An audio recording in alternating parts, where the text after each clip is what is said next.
dad, how they met. Do you know that? Yes. Tell it. How they met. Mm-hmm. Well, Dad's brother Arlo was the first one I think that started in working for the Golden Rule stores. And then Lauren was also working for the Golden Rule stores in Ogden. And then Dad came. And Mother was working in her story, she tells about going there to work, and she was in the notions counter, and then she got moved into the office. So I'm not sure which one she was in when Dad came to work at the Golden Rule store, and he was just out of high school. He was 19, 20. He had missed a year of school because of the flu epidemic Mm. that supposedly the soldiers brought back from World War One. And the schools were all closed. And his very first working experience was in the shoe department, I think it was in Salt Lake. But anyway, they had been living up in Blackfoot. And so he came down to work in the store, and that's where he met Mother. And so Lauren and Lucille were dating, and Mom and Dad were dating. And then they got married, and Dad wasn't even 21 yet, and Mother was a few months older than Dad. Yeah. So they were like 21. In 20, 21. 21. Yeah. Huh. And where did they get married at? They got married in Ogden. Just at a Justice of the Peace, or did they go They to got church? Married, I've got a write-up. They got married in the home, Mother's home. And it was just the family there, and they had like 25 for dinner. I just read it the other day. Who was I reading it to? Carol, I think I was reading it to Carol. And the weeks before the wedding, they had a whole lot of showers and parties, or Sunday school, or and it listed all of the visitors from out of town. And then they lived there in Ogden too.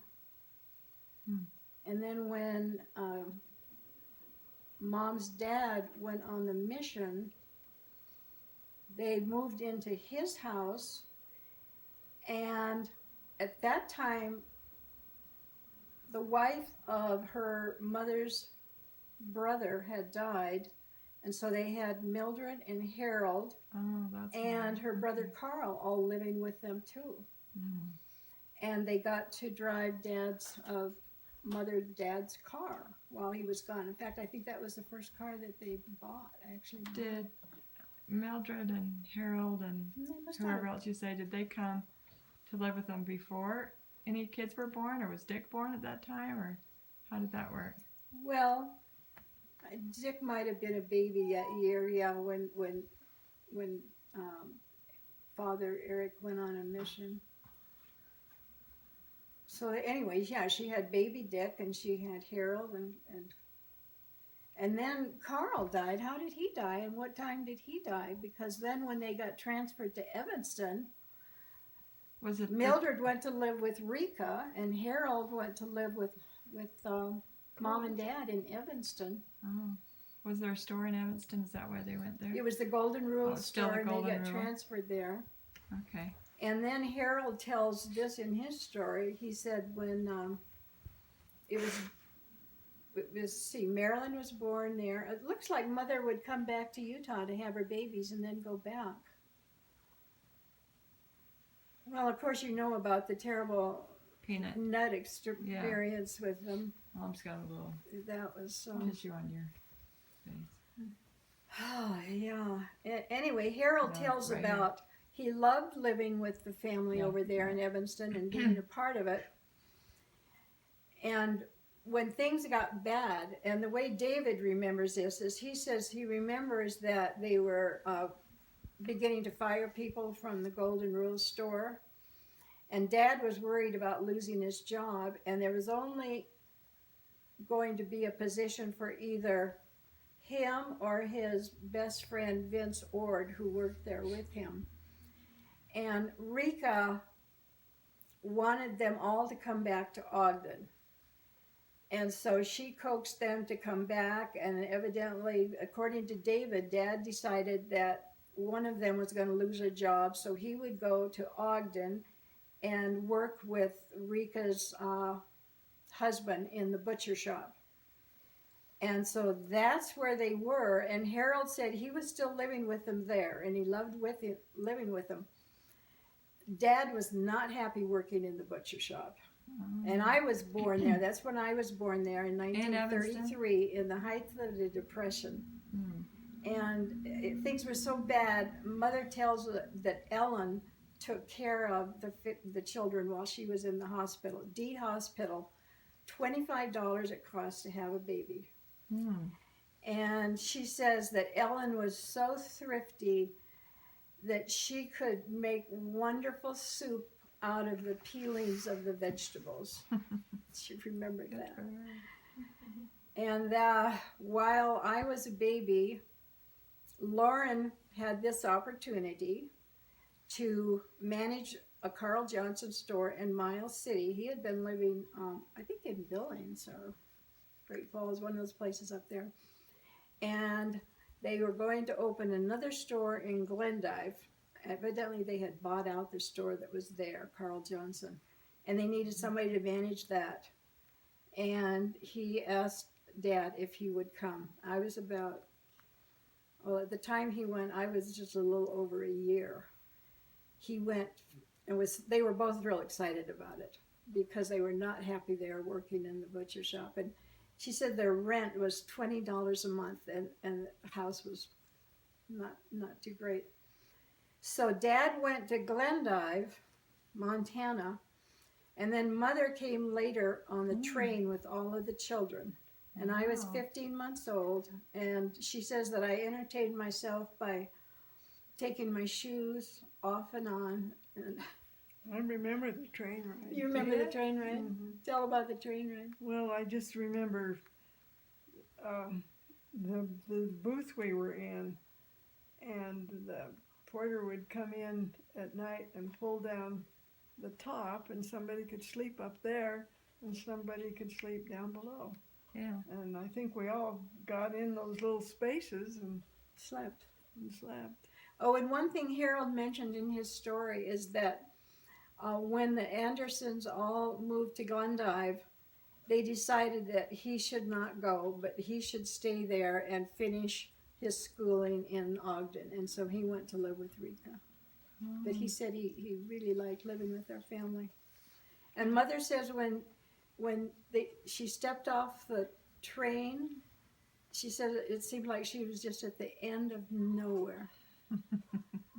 That's Glendive. That's Glendive, the end of nowhere. But It looked real different compared to Ogden. and who was it that warned her not to tell anybody that they were Mormons? Somebody had warned her not to. Yeah, somebody did. I think somebody in Ogden. But said she that, but she didn't abide by that. No, she told anybody. Yeah. But Anyway, there was no problem. yeah.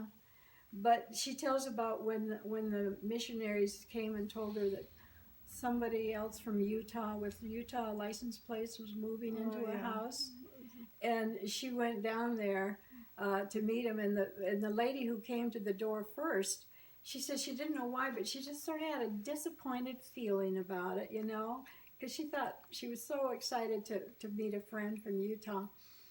And then the lady of the house, what was her first name? Neely. Pat. Or no. Pat was the husband. What was her name? She came to the door. I knew it a while ago. And it was just a lady that had been helping her. And when Mother said when they met, they were just instant friends. Yeah, so then, I heard that for a name. very short time there, we had the Neelys living there. Yeah. And I can remember in the White House having the Sunday school there. And Mother, in her life story, says that we had primary too, but I don't remember that. Do you? Yeah, we had everything. It was just us. It's just us. One or two in the class. But And for a while, there was Barbara Neely. Who else was in the family? Barbara was there my was age. Pat, that was my age, And so I stopped by and would walk to school with him. He said if I hadn't have done that, he'd have never got to school because he was scared to death. Scared to death. He was bigger than I was because he was always a big kid, but he was just very shy. Well, they were a great family for a time, and then he got transferred to Williston. And I remember going down to Williston and visiting them, and they served me oatmeal.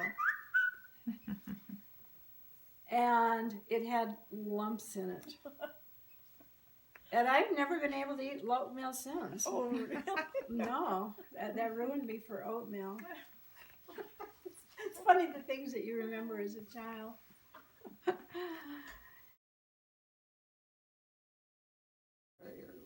Well, that was a wonderful, that where we lived on the Heights, just 2 blocks down was the high school and the football field and the swimming pool, and just beyond the swimming pool there was the baseball field, and that is what they'd make into an ice skating rink in the wintertime.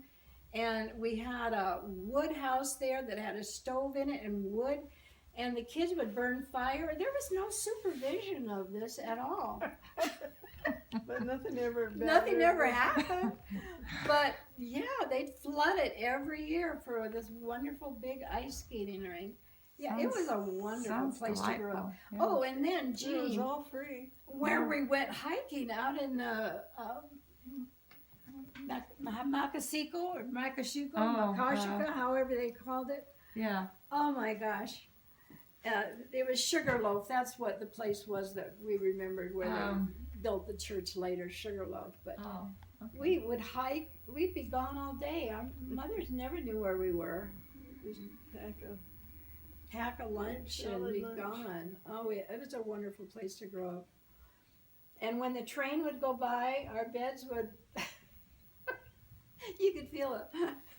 I loved looking out at the passenger trains and see the silhouettes of all the heads, and that's all you could see is silhouettes of heads sitting so straight and still. Yeah, I wondered where they were going and who they were.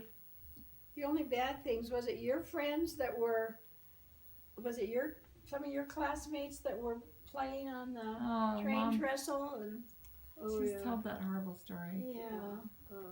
It was. Oh, I can see his face. What was his name? He was an only child. That was sad. And Buddy Klecker jumped off and held onto the trestle, and the other boy tried to outrun the train. Yeah, I got just feet from safety. It's so sad. That was a It was sad. terrible. I remember. And then when Marilyn's boyfriend Claude, that was very. Oh, you yeah. weren't there for the funeral, were you? I remember it, so I must have been. Yeah, I can Still remember very that. I didn't. I never cried, but when they lowered that casket, I couldn't stop crying. That was so sad. She was away at college, and he was in a car accident. Maybe you drove home with Marilyn. Oh, I remember the phone call. Yeah. But I don't remember if I went or not. But Yeah, that was so I sad. remember that train accident. That would be terrible. Well, our parents knew how to be parents, that's for sure. And I got to tell you this. A really happy memory I have, maybe Jeanne does too, but I remember Dad would come home every day for lunch, and we would come home from school, and Mother would have the big dinner at lunchtime, and we'd have supper at night, like soup and sandwich, but the big meal was at lunchtime. And before Dad would go back to work, he would always dance around with Mom and give her a big kiss. Do you remember that? I remember him dancing. But I remember that, and yeah, it was a very good memory. Oh, what else do we remember about Glenda? She would have different friends than I did because we were 6 years apart. Well, I remember the crabapple tree in the backyard. It was fun to sit in, and